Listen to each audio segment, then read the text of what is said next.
Você sabe dizer o que é uma causa? De modo bem simples, é o princípio, a razão ou a origem de algum propósito pessoal ou coletivo. E foi por causa de uma causa que a FNQ nasceu, há 3 décadas, com o propósito de ajudar as organizações a aumentarem sua produtividade e o Brasil, a sua competitividade. Mas como alcançar o objetivo em um país tão grande, tão diverso e em meio a cenários disruptivos e desafiadores? Por meio de um trabalho voltado constantemente para a melhoria da gestão das empresas, que são as molas propulsoras da nossa economia e da nossa visibilidade. Você sabia que a FNQ, com seu modelo de excelência da gestão, o MEG, está sempre na vanguarda dos assuntos relacionados à gestão no Brasil e no mundo, sendo referência para os modelos de gestão de vários continentes? Mas o que ele tem de tão especial? O MEG é adaptável e oferece uma visão sistêmica da gestão de cada organização, o que possibilita a identificação de seus pontos fortes e, o mais importante, indica todas as oportunidades de melhoria de maneira assertiva. O MEG aborda todos os processos da organização, com foco em importantes fundamentos. Como a FNQ pode ajudar a sua organização? Com profissionais experientes e altamente qualificados no MEG. Convidamos você para conhecer a FNQ, a sua causa e o seu compromisso com a excelência da gestão.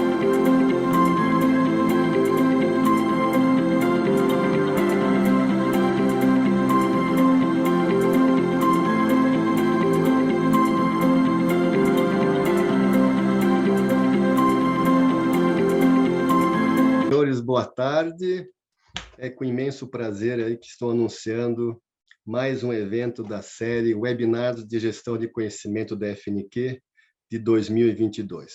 Hoje nosso tema será sobre a economia, o redesenho da economia, a qualidade nesse novo contexto global, com o Guaranha, nosso colega, Eduardo Guaranha, que é um expert, presidente da ABQ, no tema da qualidade. Então, queria primeiro falar um pouco da FNQ. A FNQ foi criada faz 30 anos, em 91, com 39 empresas que estavam, na época, preocupadas com a abertura de mercado e que geraram uma série de metodologias, capacitações, um prêmio que permitiam essas empresas no Brasil preocupadas com os novos conceitos da qualidade que entravam, ter toda uma condição de se adaptar e se preparar. Então, desde lá, a FNQ vem progredindo do tema da qualidade para gestão, para a qualidade da gestão, e hoje estamos disponibilizando, nós hoje oferecemos o modelo de excelência de gestão na sua 21ª edição,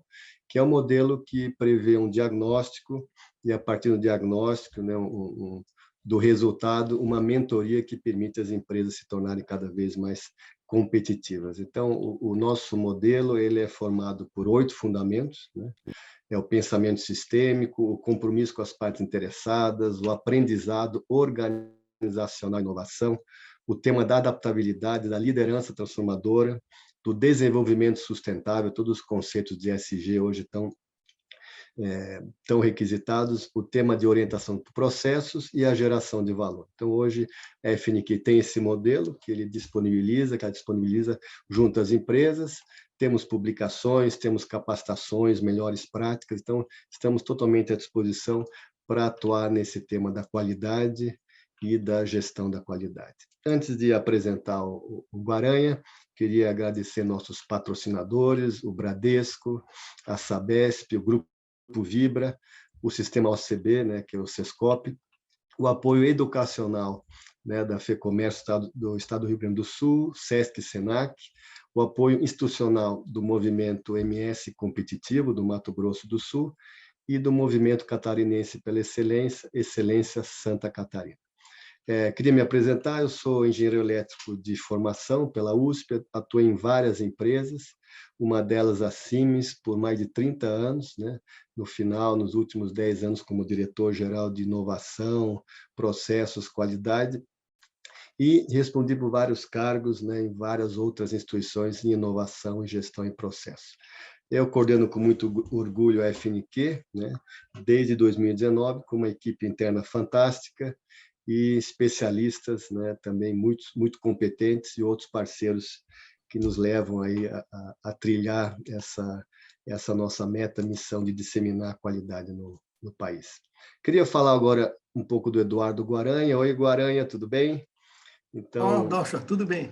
Tudo bem. Permita-me falar um pouco de você. O Guaranha é engenheiro mecânico e mestre em administração pela Federal do Rio Grande do Sul, é engenheiro de equipamentos da Petrobras, tem especialização em TQC no Japão, tem especialização em gestão responsável para sustentabilidade pela Fundação Dom Cabral, é membro sênior da SQ, é gerente de qualidade e planejamento, Saúde, Segurança, Pessoas e Meio Ambiente na Copesul, Braskem, foi juiz, né, do nosso prêmio Nacional da Qualidade 2004 a 2012, é membro do Conselho Diretor do PGQP de 2002 a 2020, e é membro do Conselho do Movimento Brasil Competitivo de 2001 até 2007, e atualmente ele preside, né, a Academia Brasileira da Qualidade, a ABQP. Então, Guaranha, novamente, super obrigado por ter aceito esse convite, né? Ficar conosco aqui essa próxima hora, onde a gente vai trocar figurinhas, né? Fazer perguntas, respostas, você vai nos ensinar algumas coisas aqui, temos um público bastante grande já, não só na área da qualidade, mas em outros setores também, então eu queria começar esse nosso bate-papo e obrigado de novo por ter aceito. Bom, eu queria começar com a primeira pergunta, que não poderia ser um pouco diferente, embora eu já tenha falado bastante. Se você pudesse falar um pouco, né, dessa tua trajetória da qualidade, né, e principalmente um pouco da ABQ, né? Como é que foi a origem da ABQ, né, quais foram e quais são os seus principais objetivos, desafios, até para o público se localizar um pouco, né, a atividade da ABQ, que é super ativa, eu tenho acompanhado, e poder disseminar um pouco aqui também. Tá bem, Dalcha, muito obrigado pelo convite. É uma grande satisfação participar do webinar de vocês, conversar também com aqueles que estão aí nos prestigiando, né? Eu sempre digo que as nossas lives ou webinar é uma troca recíproca, a gente aprende muito, porque a gente vai formulando com conceitos e também as perguntas vão servindo para aprimorar aquilo que a gente achava que era certo e está aprendendo muito. E quem não teve uma relação com a Fundação Nacional da Qualidade, eu tenho no momento, né? Eu, 9 anos juiz, passei também na escadinha de examinador sênior, relator, toda aquela anterior, até a Copesul, e aí eu vou começar falando rapidamente sobre a minha atividade profissional, e depois eu falo da BQ. O meu gosto pela qualidade ele surgiu por volta de 85, 86, quando eu era responsável pela área técnica de empreendimentos da Copesul. E aí nós contratamos um empreendimento com a Montreal Engenharia, e na época tinha um engenheiro, Boanerges, eu volta e meia eu vejo ele nas redes, Boanerges Couto, e ele disse, olha, nós temos uma metodologia de garantia da qualidade de empreendimentos. E aí aquele negócio, o que é isso, o que não é e tal, e na verdade era o quê? Era a colocação de todos os requisitos de qualidade e gestão dentro do próprio processo de contratado do projeto, construção e montagem. E aquilo, então, me despertou, disse, é uma coisa muito diferente. Aí eu comecei a estudar a questão da qualidade, me interessei, fiz a certificação de engenheiro da qualidade da SQ, fui para o Japão em 91, e quando nós voltamos, nós tivemos a reengenharia em 93, 94, eu fiz parte daquele grupo de 42 pessoas que ficou separado um ano e meio, redesenhando todos os processos, a estrutura e o negócio da Copesul. E de lá eu passei a trabalhar não só na questão de gestão organizacional, que nós chamamos de Sistema Copesul de Gestão, como também as certificações e as submissão da Copessoa Prêmio Nacional da Qualidade em 3 estágios, 95, 96 e 97, nós fomos ganhadoras do prêmio, e aí, então, eu também já tinha participação no PGQP, no MBC, então, resumidamente, essa foi a minha trajetória, até que chegou em 2011, eu fui convidado para entrar na Academia Brasileira da Qualidade, que era criada fazia um ano, e eu entrei na ABQ e acabei estando presidente nessas 2 últimas gestões, né? O que para mim é uma satisfação muito grande. Academia, agora eu vou falar da academia, né? Uhum. A academia ela nasceu em 2011 por um grupo de 9 pessoas que entendia que o momento de ter uma instituição tipo a ABQ já estava até passando a hora no Brasil, né? Tu tens a ASQ, que é de 46, né? Tu tens as instituições mundiais aí, todas elas existentes, e não existia uma instituição que congregasse profissionais que tinham tido a sua experiência em qualidade de gestão por longa data e que pudessem criar um ambiente de troca de experiência e também ajudar a sociedade brasileira nesse aspecto. E, então, foi criada a ABQ. A ABQ ela é promotora da engenharia da qualidade, da gestão da qualidade, da competitividade e da inovação. Mas eu resumo sempre que a ABQ, na verdade, é o grande promotor da cultura da qualidade no país, né? E já conversamos até em outras ocasiões, eu, tu e o Daucha, né? Eu, tu e o Caiubi, e fica bem claro assim a felicidade de ter essas 3 instituições que são complementares no seu papel, né? A FNQ, ela trata da competitividade interna, que é da excelência e da gestão. O MBC é o lado externo da competitividade, é o lado estrutural, vamos falar assim.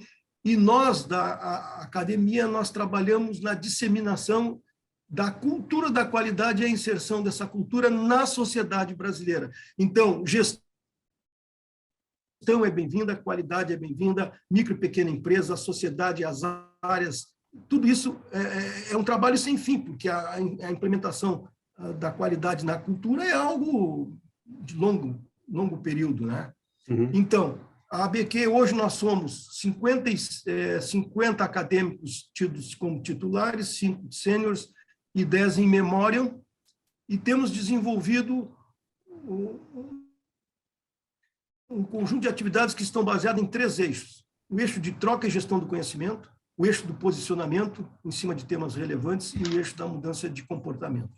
Em cima disso, nós temos emitimos o livro da qualidade, disponível no nosso site. Nós já realizamos 26 lives, já fizemos 9 seminários promotores da qualidade por ocasião do Dia Mundial da Qualidade, no mês de novembro, e uma série de outras atividades que eu convido, né, aqueles que estão assistindo, que entrem no nosso site e vocês terão certamente boa surpresa ali da variedade de conteúdo, grupos de trabalho. Nós temos 7, 8 relatórios que falam da inclusão e da disparidade de renda e busca a reflexão sobre isso, que também eu vou conversar aqui um pouquinho, que a gente chama de qualidade lato sensu, né? Mas, enfim, eu não vou me alongar em função do tempo, mas eu convido a todos a participar das nossas lives, que são mensais, e entrar no nosso site, e ali terão vários conteúdos que certamente interessarão a ele ou a sua organização, a sua rede de relacionamento. Obrigado mais uma vez, Daucha, pelo convite. Eu que agradeço, só posso sugerir a todos realmente visitar o site. Eu conheço, tem muitas informações e muitas opções, né, para se inteirar um pouco mais nessa temática. Agora, você falou um pouco, né, da inserção da qualidade, né, na sociedade, nossa cultura. Talvez você pudesse falar um pouco, né, até como base já para a nossa conversa, um pouco da história da qualidade. A qualidade ela é pré-histórica, não é, né? E que etapas que existem, né, para a gente até entender depois, na sequência, como é que a gente pode situar, né, a economia hoje em cima desses momentos da qualidade. Tá bem, eu vou compartilhar uma figura aqui, que eu acho que vai nos ajudar nisso, tá bem? Beleza. Então, essa figura aqui, ela, para mim, ela foi uma surpresa quando eu comecei a pensar no assunto, e e fica claro que a qualidade ela mostrou-se adaptativa ao contexto mundial, que, desde Adam Smith, foi comandado pelas filosofias econômicas. Ô, Guaranha, nós estamos vendo não em modo apresentação, e o primeiro slide, que é a abertura. Você quer mostrar, talvez, o slide 2? Eu passei o slide 2. Vocês não estão com ele? Pode passar? Eu não estou vendo, não sei. Eu estou vendo só em modo não apresentação e o primeiro slide, mas, Patrícia, se você estiver vendo, está ok. Agora sim, agora foi. E só coloca em modo apresentação. Beleza, agora está indo. Então, o que eu estava comentando era que, na verdade, a qualidade, ao longo do tempo, ela acompanha o ambiente e, fundamentalmente, a economia. E isso é bom, por um lado, e também é limitante, por outro lado. Nós vamos ver o que eu entendo que é bom e limitante. Então, na segunda Revolução Industrial, Taylor e Fayol, bastante conhecidos, embora não fosse o tal qualitez, mas era a produtividade, era o trabalho em si, a organização do trabalho, a própria gestão das coisas. Aí nós tivemos, de fato, em 1919, o Chartered Quality Institute da Inglaterra. Ali foi criado, e isso é que é estabelecido quase como o nascimento da qualidade no mundo. Então, a qualidade tem 101 anos, por assim dizer. Ela é novinha como disciplina. E aí começamos a ter os conhecimentos tradicionais do Short, com carta de controle, com inspeção, amostragem. O Maslow, depois, na década de 30, colocou as questões de motivação envolvendo, ampliando o conteúdo. Nós tivemos, em 48, 50, aqui um economista já, o Schumpeter, que já colocou a destruição criadora, e é o princípio básico do capitalismo, a inovação, deslocando o mercado e criando novos empregos e destruindo anteriores, né? E depois tudo aquilo que foi decorrente da Segunda Guerra Mundial, após o Plano Marshall, que é um plano de recuperação econômica do Japão, e o Deming, o Juran, o Ishikawa, o Crosby, o Taguchi, o Feigenbaum, que são conhecidos nossos de diversos conteúdos de literatura, e criaram especificidades de como é a qualidade, de como é a gestão, de o que é importante, o que não é, e fomos evoluindo até chegar aqui na década de 90, que eu acho que é um pouquinho antes ali, a criação da ISO 9001, de 87, e o Prêmio Baldrige também, e aquilo já começou a dar uma conotação de gestão, né? Porque as organizações tinham mais dificuldade de implantar a gestão da qualidade dentro de um modelo que não existia um modelo único. Existiam ideias e filosofias de gurus que depois elas passaram a ser incorporadas aonde? Na ISO, nos modelos de excelência de gestão e as evoluções posteriores, né?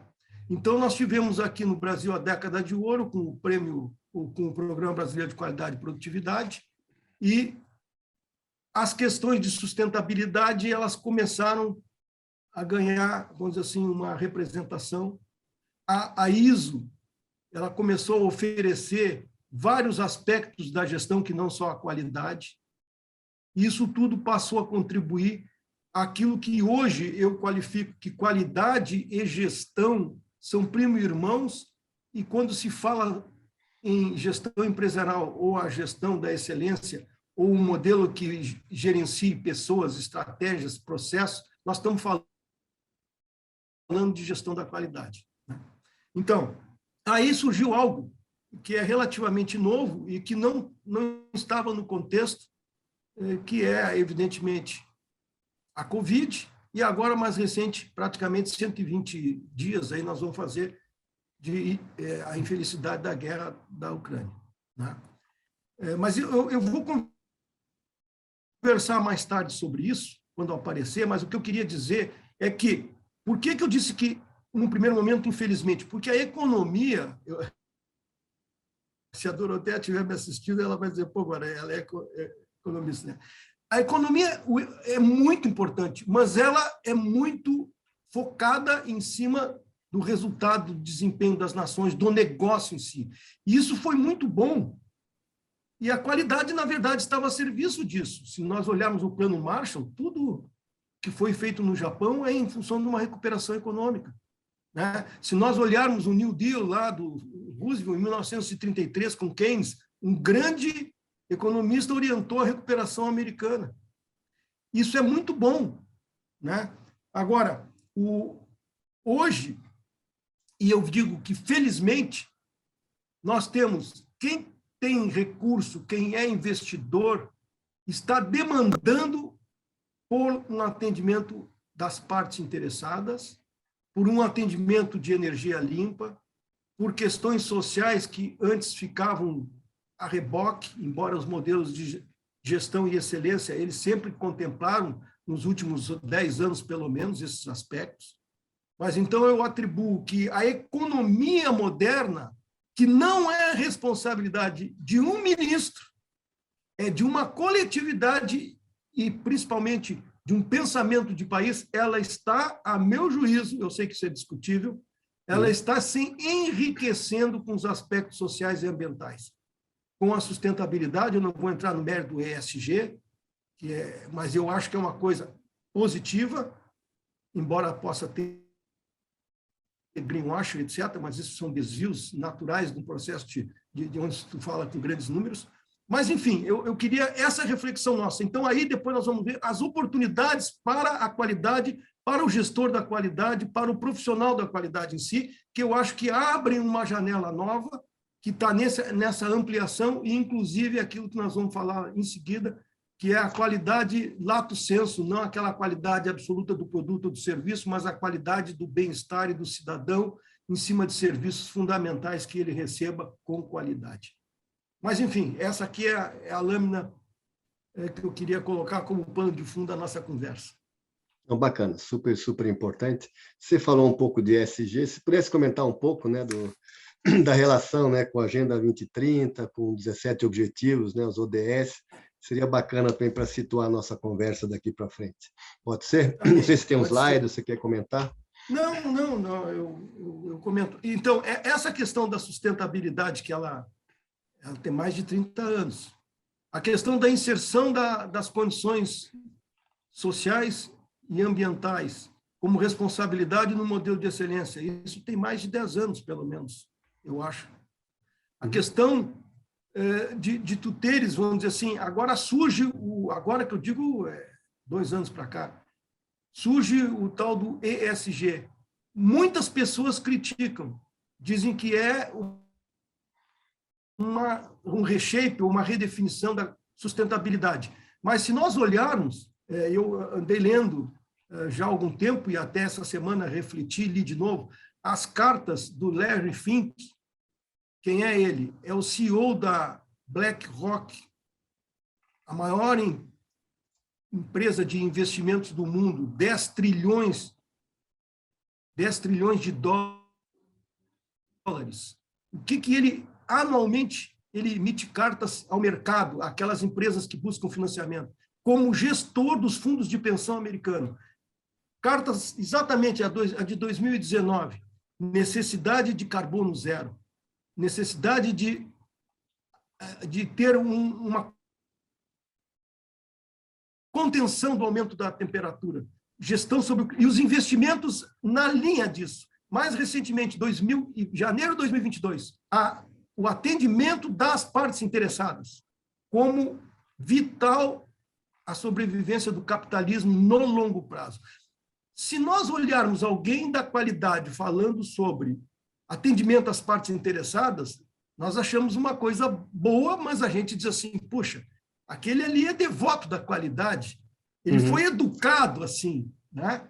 Só que, na verdade, um executivo do maior fundo de investimento do mundo faz essas colocações e diz que ele só vai investir em empresas que têm uma visão de longo prazo com relação à sustentabilidade e a partes interessadas. Por quê? Porque o mundo vai mudar de fato, não sabem o quanto, mas a mudança vem sobre esses aspectos de clima, sobre esses aspectos que se traduzem tudo em impactos e riscos monetários. As questões sociais, as questões de clima, todas elas se traduzem em monetização. Ou seja, então, quando tem esse tipo de preocupação, eu particularmente acredito que a mudança de comportamento ela virá de cima para baixo em função disso. A questão do ESG. O ESG, só para lembrar aqui, não existe ainda uma certificação, né? Não existe. Mas um colega nosso, o Cajazeira, ele é responsável pela ISO para estudar isso. Então, ele está estudando essa questão da certificação. Mas só para lembrar, o ESG ele tem um corpo de conhecimento mínimo. Por exemplo, no E, no ambiente, mudanças climáticas, uso de recursos hídricos, a biodiversidade e a poluição, e como é a gestão de resíduos. Isso uma empresa tem que mostrar que está cumprindo.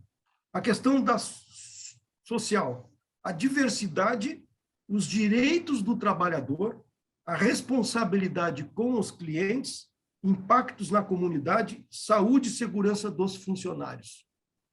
A questão de governança, direito dos acionistas, ações anticorrupção, gestão de riscos, transparência fiscal. Muitos desses temas existem definições e sistemas de gestão da ISO, anticorrupção, meio ambiente, gestão de resíduos. Então, é o que eu quero dizer assim, ó, a ISO pode desempenhar um papel importante na regulamentação mais clara do que é ESG e seus critérios, né? Então, nós mesmos, na ABQ, nós estamos criando um grupo de trabalho interno para dar um entendimento de ABQ sobre o tema ESG, mas não tem um consenso ainda. Existem pessoas que acham que isso é um greenwashing ou é um marketing, outros entendem que é uma ação mais estruturada. Eu, particularmente, sou dessa opinião, que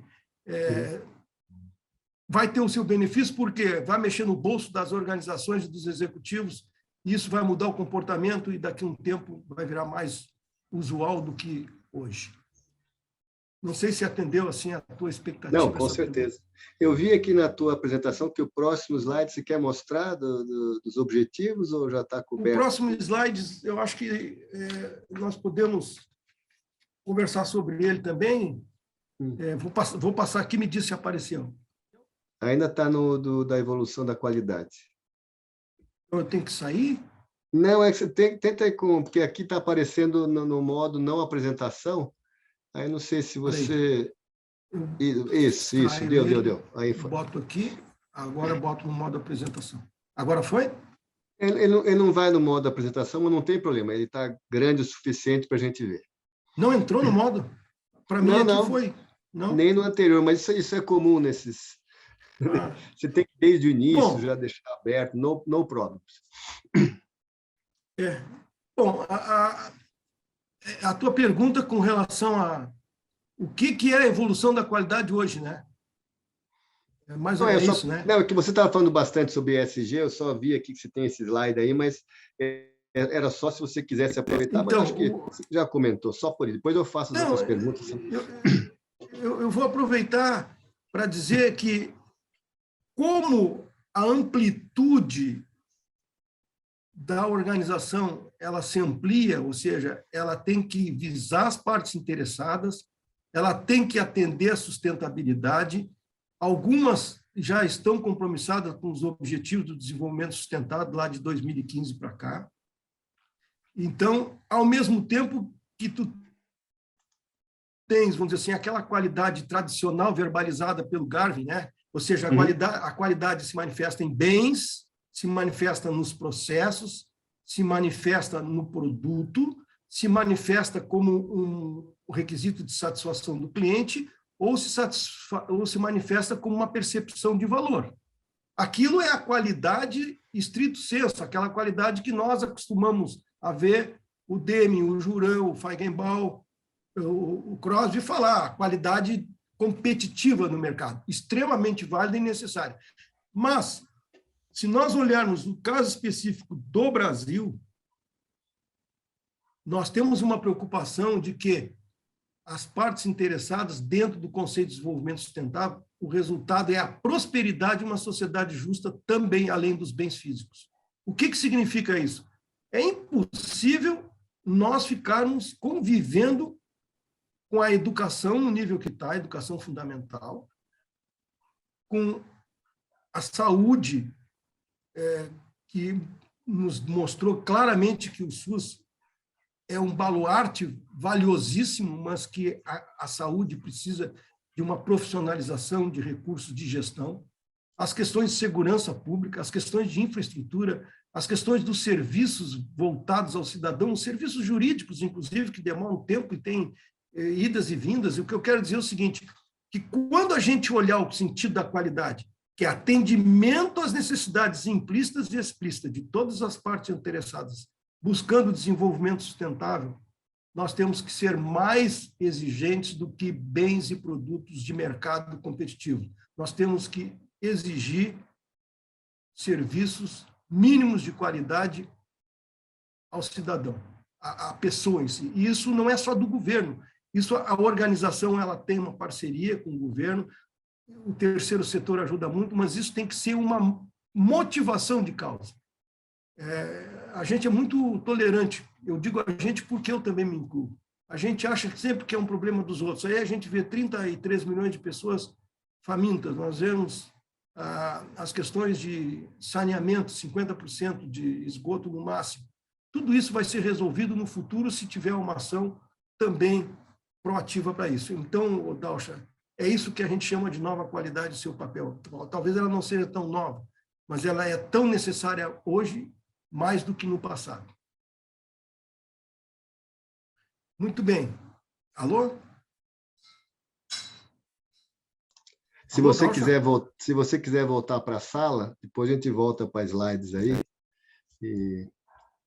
Isso. Okay. Uma pergunta agora dentro da linha evolutiva que você falou, né, no início do século, aí, com a gestão empresarial e administrativa, né,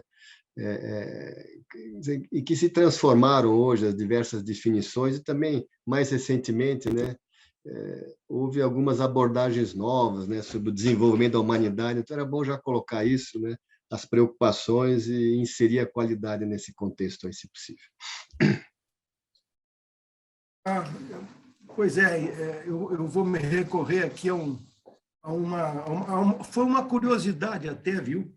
Em 2018, um cientista político, pesquisador, o tal do Steven Pinker, eu estava lendo o livro dele, e ele ele titulou o livro de O Novo Iluminismo em Defesa da Razão, da Ciência e do Humanismo. Opa. E aí ele fazia a seguinte afirmativa: antes da Covid, a vida, a saúde, a prosperidade, a segurança, a paz e o conhecimento e a felicidade estão em ascensão. Isso é uma herança do iluminismo do século XVII, XVIII, onde a razão, a ciência andam juntas com o humanismo, gerando progresso. Mas ele colocava um alerta ali, que ataques a isso nas instituições democráticas e a cooperação global. Ele identificava que existia o risco. E esse risco, por quê? Que isso nos afeta? Porque no momento em que a gente tem uma restrição de atuação, a qualidade não floresce. Queiramos ou não, a qualidade e a democracia, a liberdade de expressão, o capitalismo andam juntos.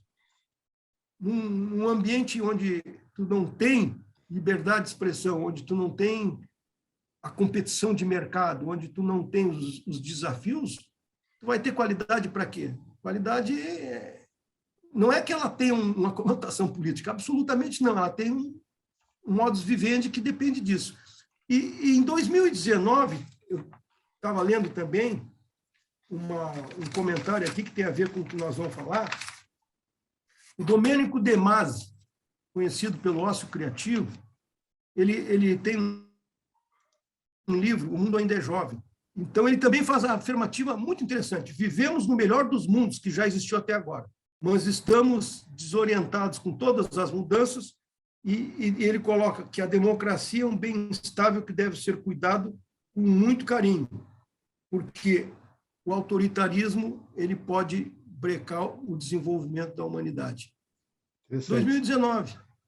Uhum. E o que isso tem a ver com qualidade? Aí, em 2021, né, agora, 24 de fevereiro, guerra da Ucrânia. Quem iria imaginar que teríamos uma guerra desse tamanho, nessa amplitude, como está, infelizmente? Então, o que fica? Fica a questão de que, apesar esses últimos 200 anos, ambos afirmavam que essa década de 2010 até 2018, 19, era a década quase que maravilhosa da humanidade, em termos de paz, em termos de harmonia, em termos de condições de vida, apesar de tudo. Então, o que eu quero relacionar aqui, a qualidade ela tem desafio de trazer benefício às pessoas, por produtos, por serviços. Por quê? Porque talvez ela seja a única forma estruturada, madura, de gestão comprovada. Políticas, diretrizes, objetivos e metas, processos, liderança, melhoria, ou seja, os sistemas podem se valer do recurso da qualidade para trazer os benefícios aos cidadãos, desde que a gente consiga, vamos dizer assim, colocar isso num ambiente político próprio, né? Não vai falar em qualidade na Rússia, o pensamento deles hoje é obstrução, né? Vai falar agora, possivelmente isso vai servir para recuperar a economia da Ucrânia daqui a um tempo, quando a guerra, espera-se que a Rússia não se estabeleça lá. Mas, enfim, então isso é só para chamar, assim, que a qualidade ela tem muitas oportunidades para as pessoas que estão trabalhando e para as organizações e a sociedade, desde que ela seja adotada como um instrumento de referência à melhoria da gestão de assuntos importantes a cada um. Assuntos importantes ao mercado, assuntos importantes à sociedade, assuntos importantes à vida de cada cidadão, né? Então, é isso que eu queria... Me chamou muito a atenção, porque ambos convergiam no pensamento, mas esse regime de exceção que surgiu, um pela Covid não prevista e o outro pela guerra da Ucrânia, realmente nos fazem pensar assim, poxa, qual é o futuro da qualidade nesse mundo de hoje? Né? É uma pergunta. Tá certo? Interessante. Então, você poderia falar um pouco mais, você falou um pouco sobre o stricto e o lato sensu, esse contexto, esse conceito. Você poderia explorar um pouco em cima do que você falou aí da Covid, guerra da Ucrânia, o papel da qualidade aí na nova sociedade, novo mundo? Acho que isso seria interessante você contextualizar agora. Eu vou passar uma... Se quiser botar um slide, também fica... Vou passar o último slide aqui. Legal. Que eu acho que pode nos ajudar.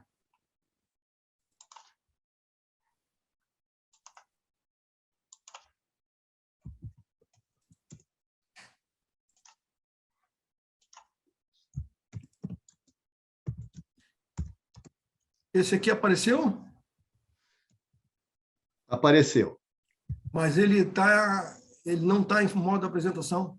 Talvez você tivesse que ter aberto ele antes em modo apresentação e depois compartilhado. Se quiser rapidamente tentar fazer isso, mas assim, eu pelo menos vejo perfeitamente, não tem problema de leitura, não. E será que para as pessoas tem? Eu acho que o que eu vejo, todos veem também. Não sei, Patrícia. Perfeito, dá para enxergar normal, mesmo não estando. Beleza. Tá bem. Então, eu vou procurar responder a tua pergunta, Dalcio. Então, nós temos esse ambiente, que é aqui ambiente e cenário, né? Eu botei alguns aspectos da Covid, a guerra, a Agência 2030, sustentabilidade, ESG, Indústria 4.0, né? E isso está aí. Algumas coisas estão se somando mais recente, como a questão da guerra da Ucrânia, mas certamente virão outras demandas daqui para diante. E isso tem um contexto, que aqui, então, existe um recurso muito interessante nas normas da ISO, que é a análise de contexto. Onde eu quero chegar, como que esse cenário impacta a minha organização, os meus objetivos, o que é mais crítico para mim, ou seja, isso tudo alimenta um planejamento estratégico em cima do negócio, da estratégia da organização, e ela, dentro do contexto que ela define como a sua atuação, ela tem recursos hoje que no passado ela não tinha. Ela tem recursos de benchmarking em busca de referências a sistemas de gestão. Bom, aquelas mais ousadas, tem o MEG 21 para lhe ajudar a raciocinar sobre como ela tem sucesso no negócio e na sua estratégia dentro daquele cenário das suas aspirações. As outras pode usar a ISO ou as várias ISOs. Nós temos ISOs para diversos aspectos, eu selecionei só alguns. ISO, por exemplo, para gestão de risco, a 31.000, a sistema de gestão de suborno, a 37.001, gestão da inovação, 56.002, sistema de gestão para organizações da educação e escola, no caso, 21.001, gestão municipal sustentável recente aqui no Brasil, 18.091, agora vai sair a 10.010, cultura da qualidade. O que eu quero dizer com isso? É que esse recurso ele está ao alcance das organizações. E ela ainda, a ISO criou o ano passado, o tal anexo SL, que padroniza a nomenclatura e a essência principal dos itens de gestão em cada uma delas, para facilitar a intercambiabilidade. É um trabalho que foi coordenado pelo Nigel Croft, nosso colega da BQ, ele é membro da ISO e coordenou esse anexo SL. Então, essa dinâmica ela gera benefícios. Eu coloquei alguns benefícios apenas. Clientes e partes interessadas. Isso está na ISO, está no modelo de gestão, está no MEG. Gestão de riscos. Todas elas têm isso e oferecem ferramentas. Liderança e governança, relacionamento com o fornecedor, desenvolvimento sustentável. O que eu quero dizer com isso?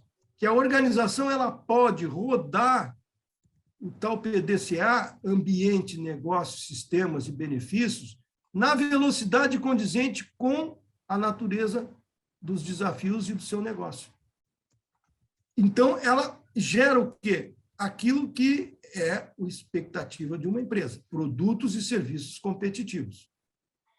Mas ela também gera bens e serviços de bem-estar social. Por quê? Porque a sustentabilidade faz com que ela olhe as pessoas no aspecto social e procure, dentro da sua natureza de negócio, atender essas necessidades, assim como as questões ambientais. E ela pode, agora, de outro lado, esses mesmos cenários aqui, eles estão também presentes, ou deveriam estar presentes, na visão de Estado e políticas públicas, que entrega para a sociedade serviços de bem-estar social e qualidade de vida, educação, saúde, segurança, saneamento, serviços jurídicos, incentivo à economia verde, isso que seriam de políticas de governo.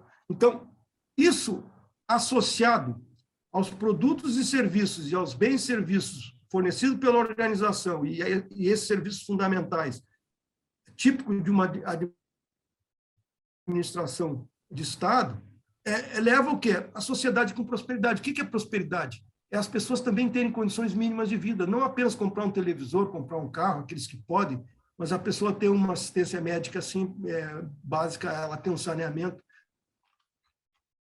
ela tem uma educação que é evolutiva. Então, Guaranha, uma pergunta, sim. Nós não temos muito tempo, não, e eu vi aqui no item Ambiente e Cenário, você colocou lá Indústria 4.0, e um participante, ele já me perguntou antes, quando você mostrou um outro slide, nós estamos voltando um pouco atrás, mas ele pergunta para nós o que é qualidade 4.0. A qualidade 4.0, ela é o que vai fazer frente à indústria 4.0. Então, tem um grupo de estudo onde o Nigel Croft, que é nosso colega da BQ, ele faz parte, que é exatamente como que a qualidade se insere dentro da indústria 4.0. Ou seja, como é que é a certificação dos processos, a rastreabilidade, as ferramentas, os testes, se é que teriam, a garantia da qualidade dentro do processo de qualidade. Então, a qualidade 4.0 é como que a qualidade faz frente à indústria 4.0. Seria isso. né? Legal. Nós temos uma live, inclusive, sobre isso, já foi feita. Se ele entrar no nosso site, ele vai encontrar ali o Palladini, que é um colega nosso que é especialista nisso, e a live foi feita com ele, ele vai ter um esclarecimento bem mais consistente do que o que rapidamente eu estou falando aqui.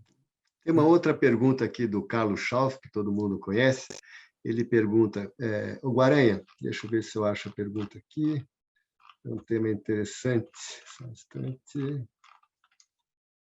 Coloca assim, Guaranha, por que você acha que os órgãos públicos brasileiros, nos 3 poderes, ignoram as normas NBR, ISO, atualizadas com tantos voluntários de grande capacidade? Não seria condição essencial para a competitividade do país, reduzindo, por exemplo, o custo Brasil? Pergunta o Schauf desafiadora, hein? É do Schauf, hein? Do Schauf. Pois é, Schauf. Outro dia, até vou dizer para ele algo que não necessariamente está dito assim na BQ, mas a gente está pensando em como instigar uma mudança, vamos dizer assim, de comportamento no ambiente político. É difícil, né? A gente pode fazer o que fizer, mas, de repente, nós não somos ouvidos. Mas uma das coisas que nós estamos pensando é os 4 poderes, eu digo os 3 poderes, mas as 4 representações, quer dizer, o Executivo, o Presidente da República, o Presidente do Senado, o Presidente da Câmara e o Presidente do Judiciário, esses 4 deveriam buscar harmonizar as questões no Brasil. Ou seja, tu não pode ter uma ação descolada disso. A gente olha e enxerga que tem muita sinergia, muito item de interesse comum. Um deles é esse aí, do Schauf, por exemplo. Por que há um descompasso entre a vontade executiva, a vontade legislativa e a judiciária? Mantendo as independências, é necessário, evidentemente, mas é impossível tu fazer uma economia, que é a 11ª economia no mundo, se desenvolver, e aí a gente enfrenta aqueles problemas da tal... Brasil é a renda média, né? É um país de renda média. Então, tem um estudo aí que mostra que um país de renda média é aquele que evoluiu de subdesenvolvido a uma renda média de 10, 12, 15 mil dólares, que é o caso do Brasil, mas ele não consegue galgar para ser um país desenvolvido. Por quê? Porque ele não tem as bases: educação, inovação, produtividade e os aspectos de infraestrutura que façam com que ele saia da renda média e galgue a renda superior. Nos últimos 50 anos, de 115 países, apenas 15 galgaram isso. Um deles, o Japão, a Coreia, Taiwan e basicamente esses 3, Hong Kong também. Então, nós temos uma dificuldade que nos faz lembrar assim, aquele país do futuro não chega nunca, por que a gente não consegue galgar para essa escada superior? Eu não sei se ajudou a resposta do Schauf, mas nós temos que discutir isso até na própria BQ, como ter mais sinergia entre os decisores do futuro do Brasil, que não é só o executivo. Enfim. Bacana. Eu vou juntar 2 perguntas aqui bem conexas. Uma é que oportunidades você vê para o profissional da qualidade nos próximos anos? E a outra é qual a habilidade técnica e comportamental que o profissional da qualidade precisa aprender para se adaptar a esse novo mundo, na sua opinião? Pois é, o profissional da qualidade, eu acho que ele tem uma grande oportunidade, e um dos primeiros pontos que eu acho importante é ele ter uma visão de competência tipo um T, né? O que é um T? A parte superior do T, que é horizontal, ele conhece um conjunto de conteúdos que lhe deem uma visão de contexto sobre onde ele está trabalhando, na empresa que ele está trabalhando. Ou seja, que ele seja uma pessoa mais do que olhar a qualidade, que ele se preocupe também com outros aspectos, que é esses que nós estamos falando, os aspectos de inserção, como que está a tendência da economia, o que pode afetar, porque isso tudo está interligado. Então, essa parte do T, que ele amplie isso a nível de um conhecimento, mas que ele tenha mais de uma perna vertical, ele tenha 2 ou 3, pelo menos, que seja de conhecimento mais profundo. Então, aquilo que ele escolher como referência profissional de aprofundamento, ele não seja mais um. Ele procure evoluir no nível máximo de competência dele. Pode-se dizer, tender a uma excelência pessoal. Então, eu considero que ele deve se preocupar em ter isso, entender a gestão das partes interessadas e o contexto, como que se dá, e o ambiente de negócio onde ele trabalha, e o momento atual e a perspectiva de futuro, que, para mim, é a perspectiva de trabalhar com a visão da sustentabilidade de fato. Então, eu acho que o profissional da qualidade tem uma grande oportunidade de ele passar a conhecer a sustentabilidade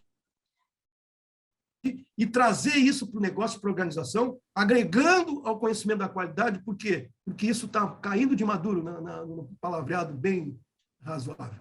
Eu diria que ele se preocupe com isso. Bacana. Aqui tem uma pergunta minha, não sei se é muito confortável no seguinte sentido. Você falou um pouco do conflito da Ucrânia, né, com a União Soviética, mas assim, eu penso, né, nas consequências, nos portos que estão fechados na China, etc. E a gente lê, hoje mesmo li no jornal, no Estadão, que 4 montadoras vão parar por um tempo com a produção por falta de componentes. Então, vários conceitos novos, né, just in time, etc., não estão sendo, não é possível aplicá-los. Como é que você vê essa consequência, né, dentro dos conceitos já tão arraigados, tem que voltar atrás em função de uma situação, né, de escassez, por exemplo, de componentes? Também, acho que automóveis e equipamentos eletrônicos. É uma boa pergunta. Automóveis com equipamentos, e principalmente semicondutores, né? Exatamente. Interessante, na revista Quality Progress, da ASQ, revista de maio agora, tem um especialista em supply chain, ele escreveu o seguinte, resumidamente, que quando os americanos implantaram o just-in-time na cadeia de fornecedores, eles olharam o aspecto custo e agilidade e eles buscaram fornecedores overseas, que muitos deles, de 80 para cá, se estabeleceram muito na China e nos demais países asiáticos, porque diminuiu a alíquota de importação. Então, os automakers americanos buscaram esse tipo de raciocínio. Menor custo, agilidade e distribuição disso longe do seu ambiente fabril. Aí ele dizia o seguinte, que a Toyota, no Japão, sofreu muito pouco essa perda de componentes. Por quê? Porque o modelo da Toyota de just-in-time partia do princípio de que os fornecedores deveriam estar mais próximos do Japão e não dispersos no mundo. Então, aí ele diz assim, o desenho da Toyota não foi de custo e agilidade somente, foi também, agora usou a palavra nova, de resiliência. A capacidade da cadeia fazer frente às descontinuidades possíveis. Então, me chamou muito a atenção isso, porque ele até diz o seguinte, olha, o americano tem que redesenhar o conceito de just-in-time e colocar a questão da resiliência dentro e trazer para mais perto dele as fábricas. E ele não procurava, vamos dizer assim, ter aonde é o menor custo e eu vou lá. Não, ele pensar no lado estratégico e até aconselha usar FEMEA na gestão de risco da cadeia de fornecedores, porque ele diz que isso ficou esquecido. Então, me chamou muito a atenção. Aqui, eu estava lendo outro dia um artigo de um profissional do INSPER, ele estava fazendo um raciocínio similar, dizendo que qual é a alternativa para isso? Aumentar o ambiente fabril daqueles que já estão produzindo componentes, é um. Trazer para mais perto da fábrica é outro. Vamos dizer assim, aí ele chama do offshore para o onshore, né, o mais próximo. Então, o que eu quero dizer é o seguinte, isso só provoca um aspecto que está na figura anterior que eu coloquei. A qualidade e a boa gestão deveriam te permitir perceber isso. Por quê? Porque no momento que tu tem um ambiente estruturado de gestão, através de cenários, através do teu negócio, através da tua reflexão e o raciocínio disso, tu deveria ser capaz de perceber de que tu está colocando os ovos numa cesta praticamente única, nesse caso dos fornecedores, né? Então, o que eu quero dizer assim, ó, às vezes a gente acha que vai ter uma bala de prata que vai resolver o problema, mas, na verdade, o problema ele está no uso daquilo que tu já implementou, só que, de repente, tu não está fazendo bem o tema de casa.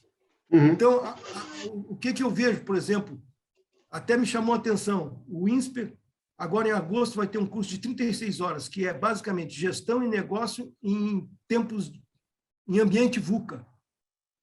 Né? Tipo assim, pô, como é que tu faz o planejamento estratégico e a gestão do teu negócio num ambiente volátil, incerto, com ambiguidades e muita, vamos dizer assim, movimentação, né? Então, pode parecer uma coisa simplista, mas eu respondo. Olha para os modelos de qualidade, olha para a estrutura de gestão, para os recursos que tu tem, ali tu vai encontrar a resposta se tu fizer bem o tema de casa. E depois tu vai ter que contingenciar coisas desse tipo, né? A pandemia com fornecedores ativa, comentário do Carlos. Deixa eu seguindo essa linha que eu perguntei para você, quer dizer, trazer mais perto, mas para o Brasil uma grande oportunidade, né, de você retomar uma indústria que tem caído bastante, né, de microeletrônica, né?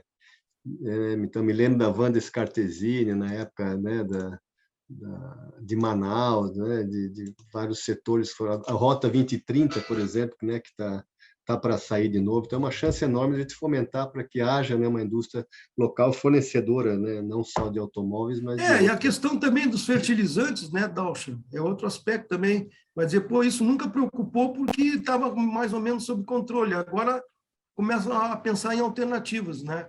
Agora, são questões similares, vamos dizer. Claro que ninguém está pensando numa guerra em si, né? Mas o monitoramento de que se tu está fazendo coisas com gestão... A gestão de risco vai se fortalecer a partir tanto da Covid quanto da questão da guerra. A implementação de boa gestão de risco, da análise, porque ela é que vai te dizer se tu está correndo que risco em manter a situação que tu está valorizando com os fornecedores.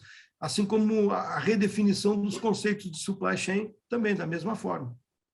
Não, legal. Bom, nós chegamos ao final aqui, Guaranha, dentro do nosso tema, né, o redesenho da economia, a qualidade nesse novo contexto global. Eu te passo, então, né, alguns minutos para você fazer suas considerações finais, algum aspecto que você não conseguiu, em função das perguntas, né, responder, alguma coisa que você acha interessante ainda complementar, né, enriquecer nosso bate-papo. Está com você a palavra aí, Guaranha. Tá bom, Dalshan, eu vou ser bem breve. Eu vejo que nós, no Brasil, temos que conseguir viabilizar o movimento, não nas mesmas bases daquele movimento da década de 90, que era o PBQP. O PBQP foi único, ele teve um momento de competitividade, de abertura, tudo aquilo que está no livro do Haroldo, inclusive, nosso colega, e que foi fruto de várias entrevistas que ele construiu com os líderes do PBQP. Isso é passado. Agora, é inadmissível que hoje, vamos dizer assim, 20 anos depois, a sociedade brasileira não consiga ter um movimento representativo da necessidade de melhorar a qualidade e a gestão em vários aspectos, né? Aspectos, vamos dizer assim, ou é micro e pequena empresa, ou o saneamento, é a educação, é o governo. Então, não é reproduzindo. Aí vem a pergunta, qual o motivador para isso? Na década de 90 era, ou tu implanta qualidade, tu é competitivo, ou tu vai fechar. Era aquela máxima do Deming. do Peter Drucker, a inovação não é uma obrigação, morrer é uma possibilidade. Não quer? Ok. Então, nós temos é que conseguir descobrir o que nos indigna como cidadãos e como responsável pelas organizações que nós conduzimos, né? E que faça com que a gente consiga fazer o Brasil evoluir na melhoria da qualidade da gestão dos serviços, quer seja serviços de consumo ou serviços fundamentais à vida de cada um. Eu acho que é um desafio que está aí e eu acho que temos que pensar nisso. Muito bom. Guaranha, te agradeço bastante a participação, agradeço a todos que participaram aqui. Houve várias perguntas que eu não consegui colocar, né? A Patrícia deve ter colocado aí também o e-mail, um WhatsApp, a gente vai tentar... Bom, nós temos acesso ao chat aqui, vamos tentar passar para você, tá, Guaranha? As perguntas, aquela que você puder responder, a gente reencaminha aqui. Então, queria agradecer enormemente. Pode falar. Não, talvez o tempo é um assunto que a gente se empolga, né, Dauch? Mas eu te agradeço muito até por ter dado a oportunidade de eu explicar um pouquinho o que é a ABQ. Eu prezo muito a FNQ, prezo muito o MBC, né, as instituições que estão trabalhando em prol da qualidade, da competitividade. Eu acho que tem várias outras que fazem serviços tão importantes que a gente também não conhece e a gente tem que conseguir criar uma rede mais sólida que faça isso de uma forma mais absoluta. Mas, enfim, desculpe. Não, tá fantástico.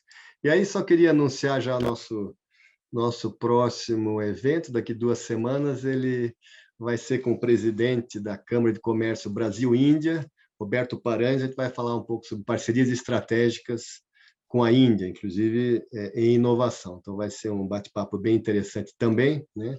E queria agradecer o patrocínio, né, do Bradesco, da Sabesp, do Grupo Vibra, do Sistema OCB Sescop, por ter, né, apoiado, né, nos ajudado, viabilizado esse evento aqui, o apoio educacional, né, do SESC, SENAC do Rio Grande do Sul, né, da Federação, né, do FEComércio, do apoio institucional, né, do Mato Grosso Sul Competitivo e do Movimento Catarinense pela Excelência. Então, todos nos ajudaram aí, todos da equipe, Patrícia, né, novamente ao Guaranha, todos que participaram aqui. Então, como sempre coloco, né, ao final, eu ficaria muito contente como uma fundação da qualidade, da gestão, se vocês pudessem nos dar um feedback, né, dando ideias ou até críticas, né, do que poderia ser melhor e para a gente, né, voltar nos próximos encontros com melhorias. Tivemos aqui, inclusive, uma que eu quero até citar aqui. O material vai ser disponibilizado, viu? Não, ok. O teu slide já o fizemos, sem autorização. Já foi. Tá. Não, já tinha conversado com a Patrícia. Então, tá bom. E aí uma pessoa até perguntou, puxa, deveríamos aumentar o webinar para 2 horas, né?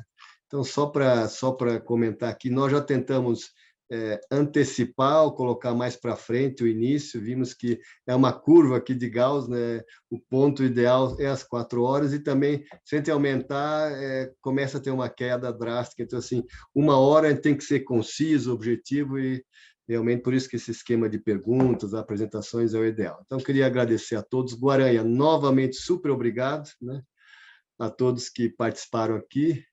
E tenha uma boa semana ainda. Tchau, tchau a todos. E a todas. Tá bom, obrigado a todos, viu? Abraço. Tchau, até mais. Tchau, obrigado.